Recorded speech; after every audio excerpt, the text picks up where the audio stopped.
Hi, I'm Jeremy Lewis. I'm from Mirrored Edges. You can visit me at www.mirrorededges.com or www.facebook.com/mirrorededges. My company is all about sharpening knives and anything accessible to or with a blade by Japanese whetstones and Japanese whetstones only. And I mean by hand, I mean by these two things right here, by hand. What I'm doing today, I'm doing a Kearshaw. Right here we have about an 18-inch machete. I am starting off with a 1,000 grit stone. As you can see, I have a lot of clay here. So first off, when I start in the process, I like to get my stone a little bit wet. I'll put it over here for camera purposes. Take the machete. As you can see, I've been working on it a little bit already, but I figured why not show you guys how it's done the mirrored edge way. First of all, I start here with the tip. Always keeping your arm straight. Just developing a nice balance back and forth between the tip and the full blade. Always keeping it at the proper angle. Now when you're sharpening a knife, you always want to make sure that your wrist is completely straight, never bending, and always in sync with the actual blade itself. So you don't want to go like this, you don't want to roll over, you don't want to roll, because if you roll your edge, you're going to wind up rolling over the burrs, and it's going to be pretty hard to get it back to where it was without starting over. So like I said, I'm starting over here on a 1,000, just basically doing each side stroke by stroke. And when I pull back, that's what I like to call chasing the burr. Basically the burr is going to overlap on the side of the steel. I'm going to chase it back. So I flip over to the other side, like I said, keeping my arm completely straight with the blade. Starting with the tip. Now when you're doing the tip of a knife, you want to apply pressure with your fingertips. But also what you want to do is you want to just raise your elbow up. That's all you have to do. You don't have to go like this or put your arm, just slightly raise your elbow. And when you slightly raise your elbow, you're getting the tip of that knife. So continue on this other side.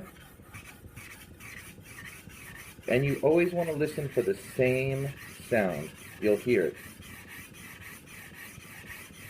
You'll hear it if it changes. If I drop the knife, you always want to hear that same sound over and over.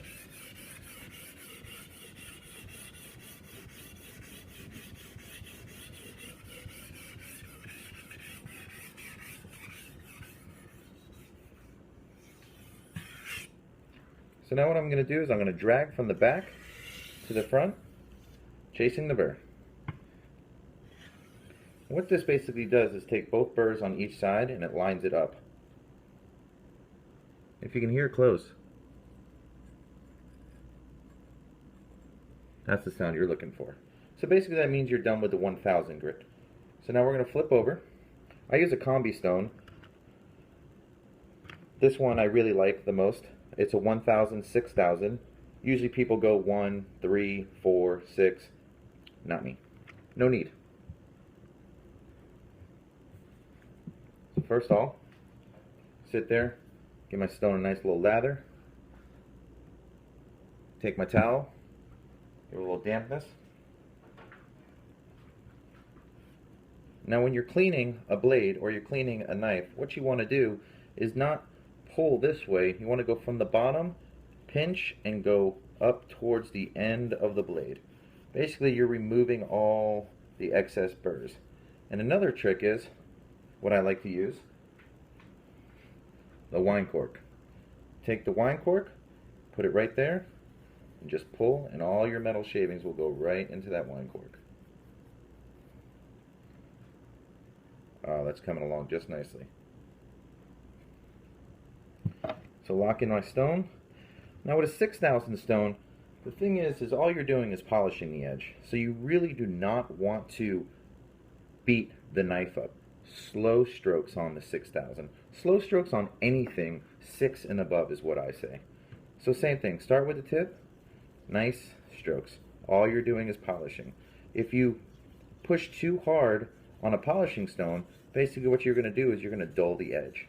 So you stay at the same angle and just keep up, down, gently. Nice gentle strokes. That's all you want to do.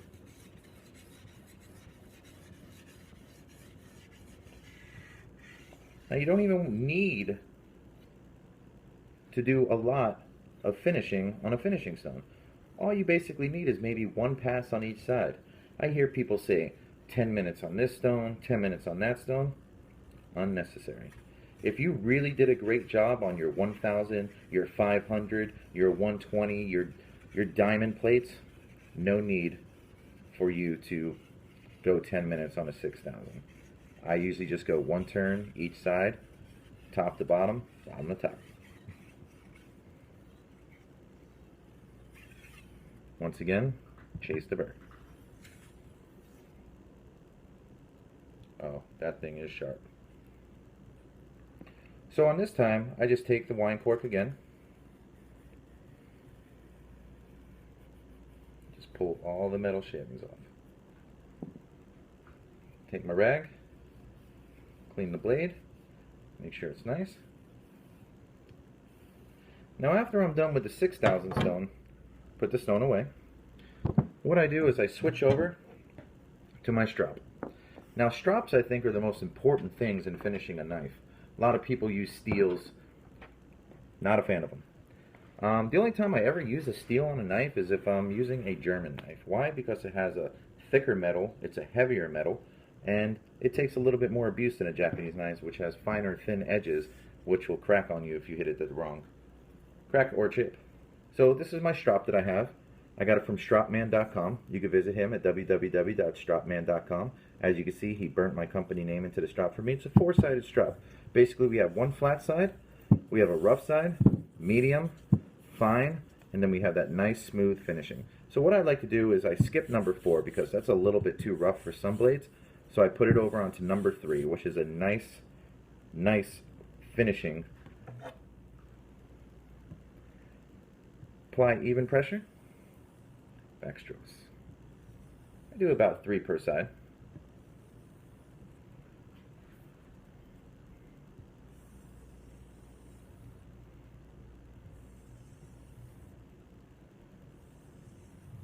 Flip it over to number 2. This is our green clay here.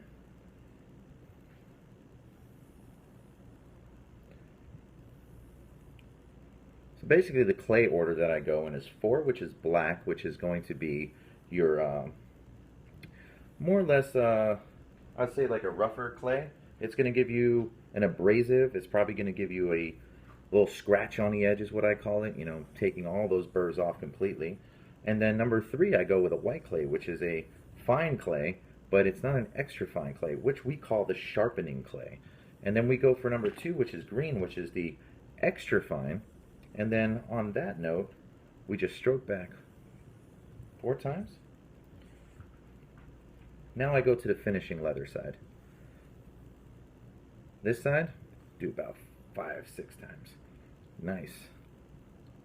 Lightly. You want even pressure, but the thing is, if you go on your strop and you put too much pressure on it, you will fold the edge over, and then you will have to start back on the stone to get your edge to where you want it to be.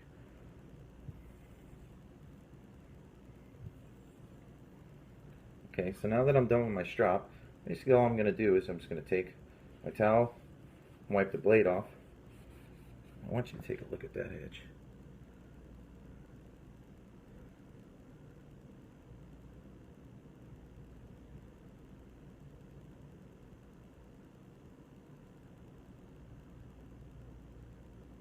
Nice. Oh, the sharpness is there. Now, give me 1 second. Show you what I'm talking about.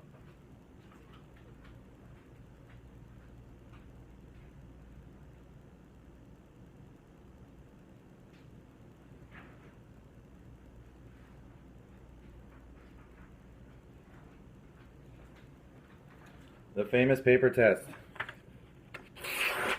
Oh, it cuts beautifully.